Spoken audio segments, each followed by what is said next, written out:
శ్రీ మహావిష్ణువు యొక్క పరిపూర్ణావతారం శ్రీకృష్ణావతారం. శ్రీ మహావిష్ణువు స్థితికారుడు, లోకము యొక్క క్షేమమును యోగమును ఎప్పుడూ కాపాడుతుంటాడు ఆయన. అటువంటి వాడు పరిపూర్ణావతారంగా వచ్చాడు. పరిపూర్ణావతారము అన్న మాటకు అర్థం ఏమిటంటే అన్ని అవతారముల యొక్క తేజస్సు అందులోకి వెళ్ళిపోతుంది. కృష్ణావతారాన్ని దర్శనం చేశారనుకోండి, కృష్ణ పరమాత్మ దర్శనం చేస్తే మిగిలిన అన్ని అవతారముల దర్శనం ఆ రోజు చేసేసినట్టే. అలా అంత శక్తి కలిగిన అవతారం ఏది ఉంటుందో దాన్ని పరిపూర్ణావతారం అంటారు.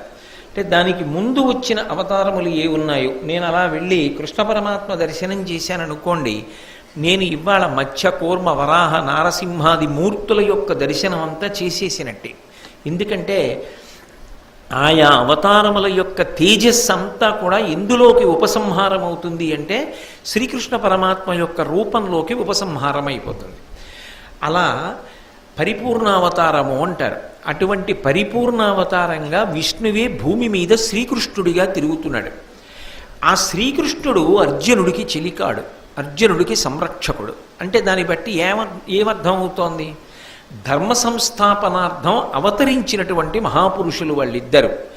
ఒకడు ధర్మాన్ని రక్షించడానికి భగవంతుడే వచ్చాడు, ఆయనకి చెలికాడిగా నరుడైనటువంటి అర్జునుడు వచ్చాడు. ఆయన ధర్మపక్షం వైపు ఉన్నాడు కాబట్టి